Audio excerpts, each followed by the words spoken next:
sampai sekarang definisi mengenai keadilan itu nggak mutlak.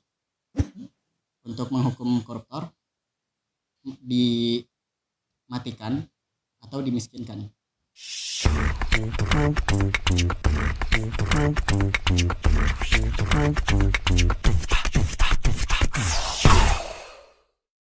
Nah sekarang kita ke hukum nih. Apa nih? Lo kan jurusan hukum. UI lagi. Iya. Star syndrome gue mana UI.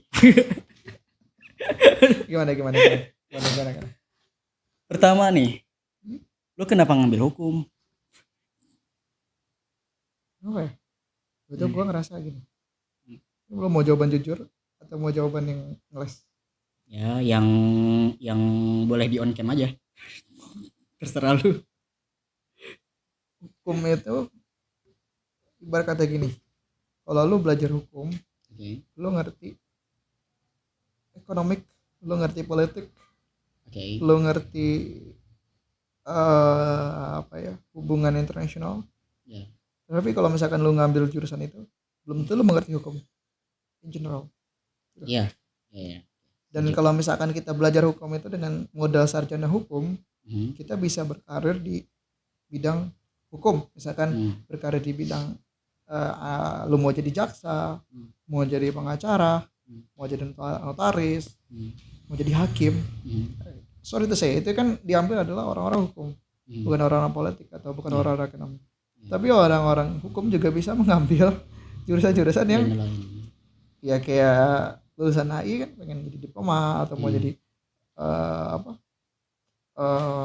ya kita ya itu politis ya. Kayak gini menjadi yang kita lihat ya kayak duta untuk negara lain.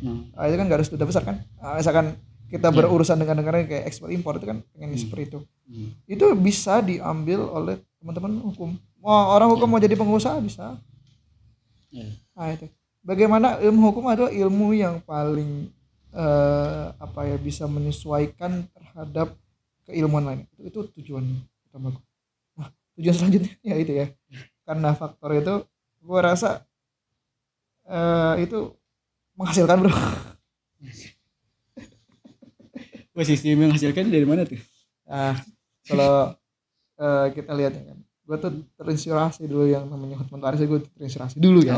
Oke, iya. Gitu.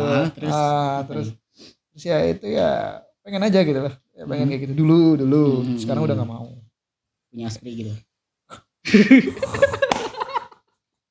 Dari sekian banyak kenapa yang ditanya aspri? Ya, lu bilang pengen kayak dia kenapa aja aspri?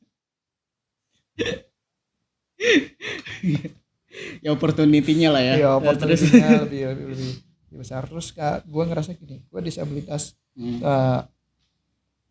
yang gue bilang tadi ya, secara aturannya udah bagus, kita udah ada Undang-Undang 8 2016. Tapi bagaimana praktek itu di lapangan masih perlu advokasi lagi, dan itu kita bisa belajari di Fakultas Hukum. Ya, itu alasan gue untuk masuk Fakultas Hukum. Apa yang lo pelajari so far? What did you get? Soalnya gue pengen ke pertanyaan ini sih. Lu udah belajar hukum? Ya, gue rasa gue nggak tahu ya. Ini salah satu kenapa gue nggak ngambil hukum sih. Apa? Gue takut ngapalin pasal-pasal. Gue rasa lu hafal pasal-pasal. Ya. Dari semua teori yang udah lu pelajari, yang lu ketahui, dengan semua praktek juga, gua rasa lu bukan cuma belajar di kelas. Gua tahu lu udah ya melalang buana lah, udah menganalisis, bahkan observe gitu ke tempat-tempat yang relevan gitu. Hukum kan belajar tentang keadilan. Menurut lu apa keadilan itu sebenarnya? Ini 3 pertanyaan sekaligus. Gue jawab satu-satu ya. Oke. Satu, Fakultas Hukum itu tidak menghafal. Oke. Sama seperti yang lainnya gitu. Yang beda-bedanya ya kita harus tahu pasal, tahu pasal 1 ayat 3 Undang-Undang 1 apa. Itu hal dasar lah. Dan itu menyesuaikan juga ke bidang hukum masing-masing yang didalami gitu ya. Jadi gue ngambil hukum ya. Itu satu. Terus yang kedua soal apa yang gue pelajari. yang gua pelajari banyak. Oke. Di awal-awal tuh kita diajarkan bagaimana dasar-dasar ilmu hukum.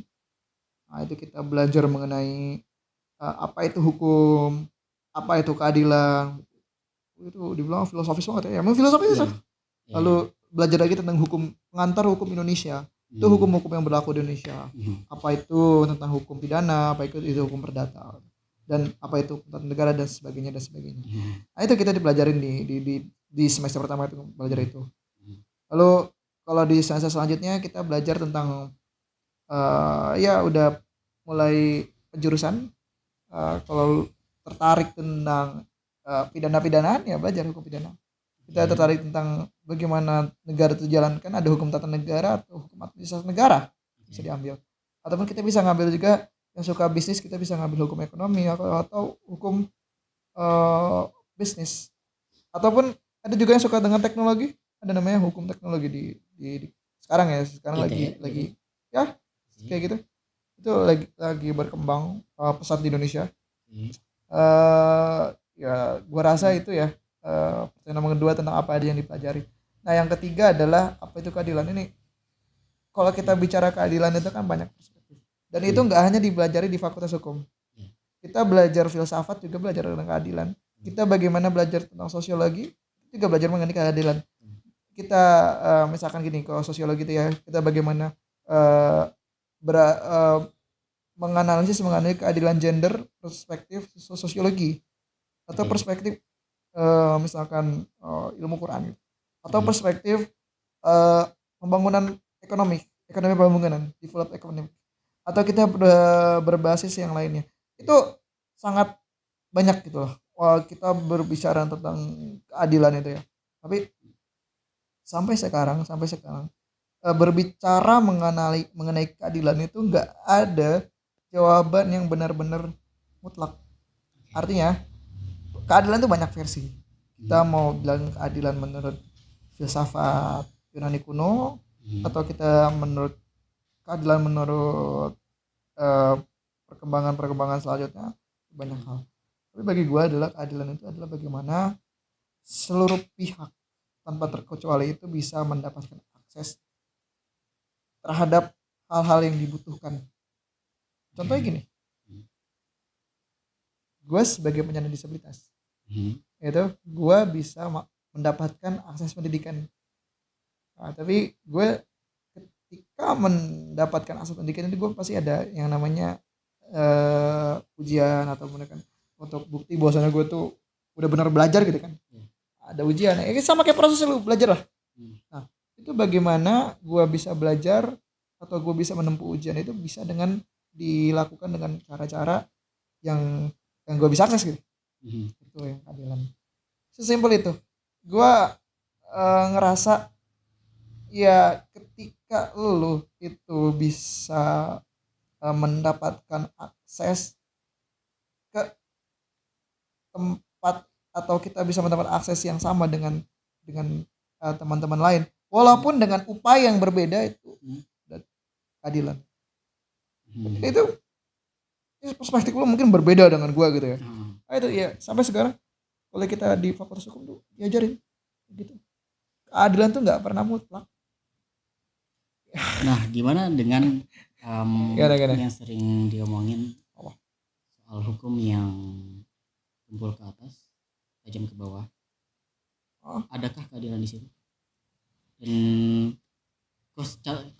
contoh kasus aja yang paling populer ya, soal antara koruptor yang dihukum cuma sekian tahun, atau bahkan tidak dihukum, dengan nenek-nenek yang nyolong kayu dihukum.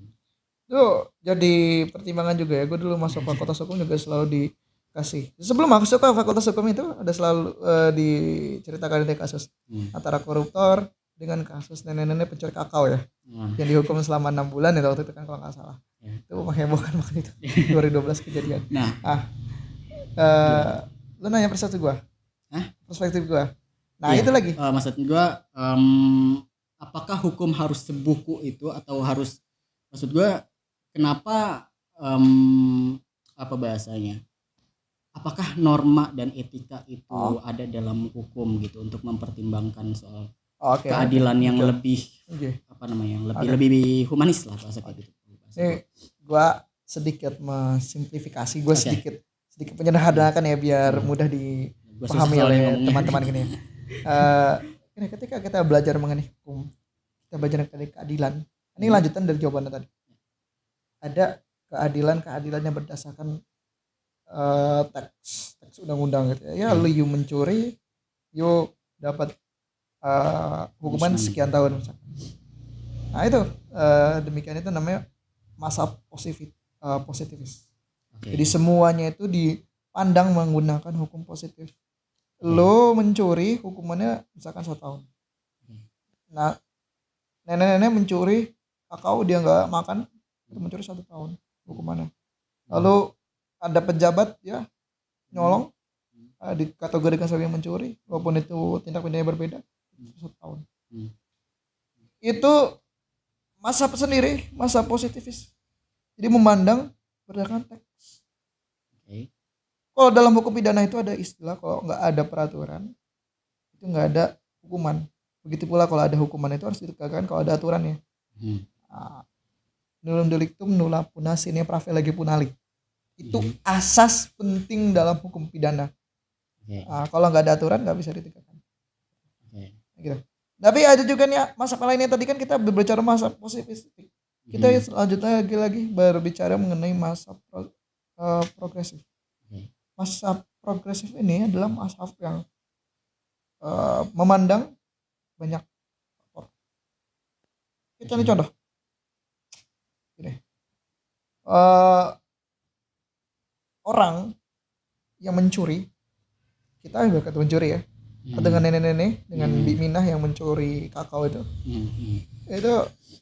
bisa aja hukumnya berbeda. Loh, kita masih bisa berusaha, kita masih bisa punya akses sumber daya, tapi kita mencuri dengan nenek-nenek Bik Minah, seorang nenek, dia yang ibarat kata sebatang kara, dia nggak ada pilihan lalu dia mencuri kakao. Mungkin aja secara hukumannya berbeda. Ada pertimbangan-pertimbangan lainnya yang meringankan sehingga si nenek itu mendapatkan hukuman yang lebih ringan. Nah, tapi yang jadi masalah adalah kalau yang namanya progresif itu kita nggak tahu bagaimana nilai-nilai keadilan itu diimplementasikan dan bisa aja bebas nilai. Yang tadi gue bilang itu bisa aja menurut ini adil, tapi menurut ini nggak adil. Itu dia permasalahannya. Adil ketika kita berbicara progresif, kalau pendapat gue sama pendapat lu juga belum tentu sama kan. Nah itu yang akan mendapatkan perdebatan lagi. Wah ini adil atau enggak ya?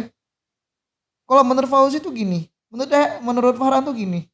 Nah itu kan beda-beda kan. Nah itu makanya sampai sekarang definisi mengenai keadilan itu enggak mutlak. Gitu. Tapi kan ada apa bahasanya? Apa? Etika, bukan etika ya, apa bahasanya? Norma pertimbangan hati nurani gitu maksudnya. Ya. Tentu. Apa namanya? Dan lo mempelajari itu kah dan bagaimana maksudnya dalam apa bahasanya? Prakteknya tuh ada atau tidak sih pertimbangan itu di hakim itu soalnya ya hakim itu benar-benar harus positif atau progresif gitu dalam memandang sebuah progresif atau satu isu ya itu atau ini atau tergantung duitnya. Dalam dunia hukum itu lambangnya itu adalah Dewi Keadilan, seorang wanita yang ditutup matanya. Nah itu menandakan, menyimbolisasikan bahwasannya hukum itu ketika dia hukum dalam arti ini kan hukum menjelma menjadi tugas-tugas di pengadilan, menjadi hakim, menjadi jaksa, menjadi aparat dan menjadi advokat juga termasuk. Nah itu dia tidak melihat ini siapa, dia kaya atau enggak, harus seperti itu, secara filosofis seperti itu. Nah seharusnya ketika melihat yang tadi lo bilang itu ya, ini nenek ini harusnya dihukum berapa tahun, itu namanya morality. Moralitas kita punya, setiap orang siapapun itu pasti punya moralitas, punya hati nurani, punya bagaimana sejauh mana dia menilai ini pasti punya kan. ada faktor kasihan, ada faktor lainnya, misalkan faktor sebenarnya pasti kan ada itu. Itu moralitas yang ada di setiap diri kita masing-masing. Nah kadang-kadang moralitas itu kan kita bisa tercederai atau bisa terpengaruhi itu karena hal-hal lain. Contoh tadi ya, karena ada duitnya atau karena dia ngeliat wah ini orang ini berpengaruh atau enggak, atau orang cakep nih gitu. Nah itu bisa terjadi. Makanya dalam keadilan itu dewi keadilan itu disimbolkan dengan mata tertutup. Nanti gue bilang itu filosofinya. Jadi nggak peduli, nggak ngelihat gitu kan. Lu nggak peduli lah dia siapa. Yang penting kalau dia salah ya hukum sesuai dengan moralita yang ada. Gitu. Lalu sekarang bicara mengenai etika. Etika itu sebenarnya kalau disederhanakan gini ya. Etika itu adalah sebelum hukum. Ini misalkan lu kalau sekolah ada tata tertib kan. Ada tata tertib misalkan harus pakai baju apa di hari Senin, dari Selasa, di Rabu. Nah etika itu kepatutan yang ada di diri kita. Kepatutan. Ketakutan. Patut. Oke. Patut. Ya sebelum ada hukum ada kepatutan. Ada kepatutan itu yang menunjukkan ada etik etis. Gitu. Nah misalkan gini, kalau lu misalkan datang atau lu pernah buat kesalahan, misalkan lu nggak ngerjain tugas misalkan, lu datang ke guru, lu pasti ada rasa nggak enak kan? Nggak, aduh sorry, aduh deg-degan nih itu etik. Itu yang ada di dalam diri kita sendiri, moralitas tadi. Etik itu rasa malu. Ya rasa malu tuh. Itu etik, moralitas itu masih satu teman itu satu bagian, nggak bisa terpisahkan. Nah, gitu. Yang namanya etik dan moralitas itu yang memandu. Nah kalau itu sudah menjadi suatu norma, misalkan suatu yang diatur atau dikehendaki bersama, itu kadang-kadang menjadi norma itu menjadi hukum. Misalkan gini, kita terbiasa untuk menyapa tetangga. Kalau kita nggak nyapa sakit hati. Itu kebiasaan kan? Kebiasaan orang-orang Indonesia. Kalau kita nggak nyapa ada rasa nggak enak. Itu morality. Kalau kita biasa berjalan di depan tetangga kita, lalu kita pas-pasan, lalu kita jabat tangan, kita mungkin menghormati lebih senior, itu etika. Etika kan? Dan itu jika terjadi terus-menerus di suatu masyarakat, itu namanya norma. Norma apa? Norma kebiasaan. Ada lagi norma lo datang di tiap hari Jumat, sholat Jumat, sehari 5 kali sholat, itu norma agama. Ada lagi harus terus misalkan kita dengan orang tua menghormati, itu namanya norma kesopanan. Lalu ada lagi yang dibentuk dalam bentuk undang-undang, itu norma hukum. Jadi semua bermuara ke dalam norma yang tadinya tuh diawali oleh etika dan moral. Simpel lagi tuh. Jadi semua itu berawal dari diri kita, itu morality. Lalu kita berinteraksi dengan orang itu muncul etik, dan jika terus terus menerus itu jadi norma. Norma yang mana? Kita lihat tadi gitu. Gimana? Oke. Nah gimana dengan korupsi? Korupsi itu kan sebenarnya kalau kita lihat, korupsi itu apakah sebuah norma? Bukan norma. Justru yang namanya mencuri itu kan ada larangan kan? Ada aturan yang melarang mencuri. Itu kalau kita korupsi itu mencuri bukan? Mencuri. Bagian dari mencuri. Mencuri uang. Itu kalau kita melakukan hal yang dilanggar norma, berarti itu namanya apa? Pelanggaran norma kan? Nah itu melanggar norma. Kalau yang namanya norma itu dilanggar, ada namanya sanksi. Oke. Nah itu sanksi itu adalah salah satu bentuk akibat dari tidak dilaksanakan norma. Nah, gimana kalau pencurian itu sudah menjadi Kebiasaan. Nah, korupsi itu sudah menjadi kebiasaan dan tidak ada rasa malu lagi di situ. Nah, sudah menjadi satu hal yang lumrah gitu. Sebagaimana tadi kita saling sama menyapa orang. Okay. Gimana kalau tindak korupsi sudah sama seperti menyapa orang? Ibarat kata korupsi sudah menjadi culture dan benar-benar budaya. Jadi budaya salah. Dalam arti gini, ketika kita berbicara mengenai tadi ya norma yang atau kebiasaan yang kita kehendaki, terkadang kita menulis ada standar-standar tertentu. Standar-standar tertentu bisa tertulis. Itu namanya hukum. Okay. Nah, tapi kalau misalkan ada penyimpangan, berarti ada penyimpangan norma hukum di situ. Nah, kalau itu dilakukan terus-menerus berarti namanya penyimpangan budaya. Itu yang dosa korupsi. Nah, kita contohnya gini. Kita nggak usah mikirin yang besar-besar. Kita mau datang ke sini, kita ngelihat di perempatan jalan tuh ada, ya mohon maaf ya, yang ngatur-ngatur jalan. Atau ada kita ditilang. Lalu kita menyelesaikan itu dengan jalur damai dengan uang tertentu. Apakah tidak dikenakan korupsi? Seharusnya itu kan kalau kita melakukan pelanggaran lalu lintas itu kan masuk kas negara, ya kan? Itu norma yang ditetapkan. Kalau you melakukan pelanggaran lalu lintas, you harus bayar ke negara sekian, tapi nggak dibayarkan ke negara kan? Ke oknum di situ. Itu korupsi. Salah satu bentuk korupsi, dan itu sudah menjadi hal yang membudayakan, budaya. Normanya udah mengatur, lu harus bayar ke negara sekian, tapi itu duit nggak sampai negara. Itu namanya korupsi juga, karena diambil sama oknum tertentu yang menyalahgunakan itu. Gitu. Nah, apakah itu suatu budaya? Ya budaya korupsi. Gimana cara ngilanginnya? Begitu. Jadi kalau sudah itu menjadi sebuah kebiasaan penyimpangan yang sudah membiasa gitu, itu bagaimana cara mengembalikannya? Maksudnya penegakan hukum juga.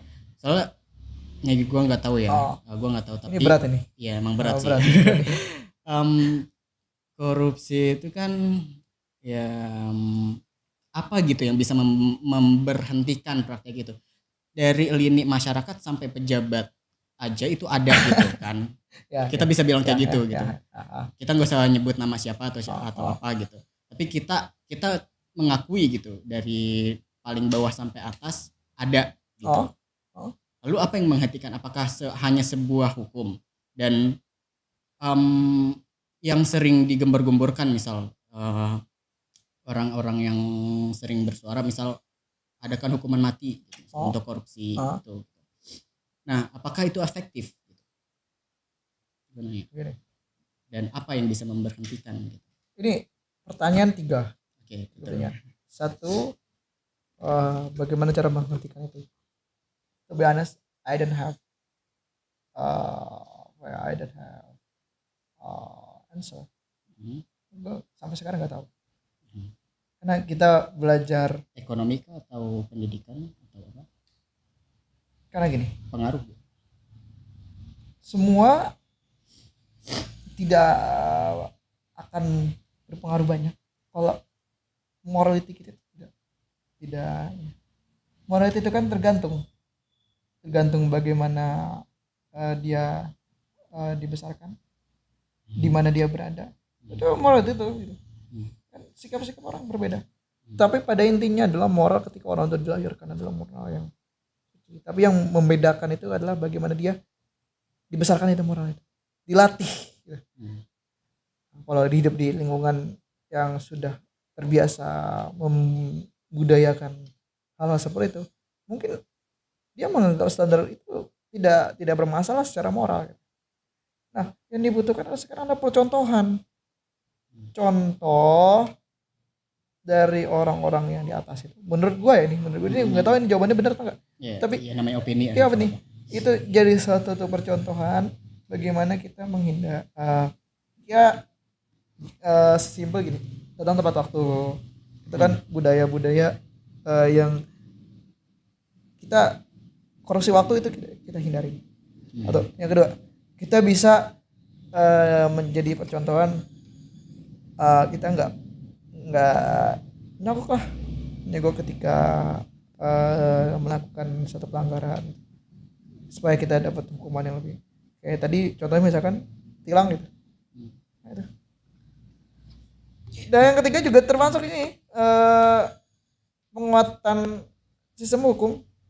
Nah, lembaga hukum ini kan kadang-kadang tersandra, tidak bisa untuk menjalankan peran-perannya sebagai penegak hukum. Itu yang jadi salah satu masalah juga. Gitu. Jadi sebenarnya masalah ya sorry to say ya, adalah masalah-masalah yang sebenarnya kronis udah lama, lalu juga sekaligus masalah-masalah yang berat untuk diselesaikan. Kalau dari sisi hukum, kitab hukum yang seperti itunya, dengan hukuman mati bisa kah? Hukuman mati itu kan yang namanya sanksi, itu kan ada sanksi yang bersifat gini, terhadap korupsinya, koruptornya itu sanksi bagi diri dia in special, tapi in general ada sanksi itu kadang-kadang diberlakukan agar menjadi percontohan. Itu teori hukum pidana, ada sanksi secara spesial, terus sanksi secara in general. Ya tadi gue bilang, maksudnya sanksi in general gimana? in general itu misalkan ada gini, dengan adanya hukuman mati, orang tuh jadi takut untuk melakukan korupsi, atau takut bisa dihukum ini kan, takut untuk melakukan korupsi atau takut ketahuan korupsi. Nah itu yang mana yang kira-kira akan terjadi menurut lu? Nah ya gue nggak tahu sih, tapi ini ada salah satu pendapat gitu loh, yang ngomong gitu. Ini orang lain ya, bukan pendapat gue ya. Adalah salah satu orang yang cukup terkenal juga. Dia bilang koruptor yang ketangkep itu kebanyakan dicepuin sama orang yang gak kebagian. Nah, itu gimana? Ya gue nggak bisa jawab, mungkin bisa benar.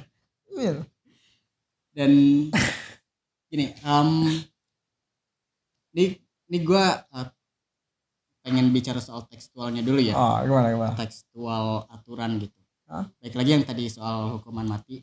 Secara general tadi lu udah bilang soal mungkin akan ada konsekuensi orang akan takut korupsi atau orang takut ketahuan korupsi. Nah, kalau kalau hukumannya itu menjadi dimiskinkan, lu setuju apa enggak? Gue kasih pilihan deh, misal untuk menghukum koruptor dimatikan atau dimiskinkan, karena ya balik lagi kalau kontroversinya yang hukuman mati kan soal HAM dan segala macam itu kan. Nah menurut lo mati atau dimiskinkan? Gue nggak bisa jawab soal itu. Gini, pertimbangannya apa sih biasanya? Pertimbangannya adalah gini, orang yang melakukan korupsi itu adalah orang-orang yang sebenarnya bukan orang susah kok. Yeah. Orang korupsi itu orang-orang yang rakus sebenarnya. Dia sudah punya sumber daya untuk ya dia hidup normal seperti masyarakat biasa, udah punya hal itu. Nah yang jadi masalah adalah rakus gitu loh. Dia nggak cukup punya gaji 10 juta, dia nggak cukup, dia pengen ngambil lagi yang lain. Itu kan itu yang jadi masalah itu. Nah tapi yang perlu gue selalu berpendapat gini, koruptor itu juga dia dia sebagai kepala keluarga juga di sana, dia juga sebagai contoh juga di sana. Nah kalau misalkan dimiskinkan itu dua kemungkinan. Satu, dia juga menghidupi keluarganya, ada aspek yang generasi ya ke bawah yang harus kita perhatikan. Lalu yang kedua, apakah dengan kita memiskinkan itu bisa menyebabkan nggak ada korupsi lagi. Pertimbangan itu kan. Hmm. Apakah si A dimiskinkan kemudian bisa mengurangi tingkat korupsi di suatu negara? Kan belum tuh. Ya kan?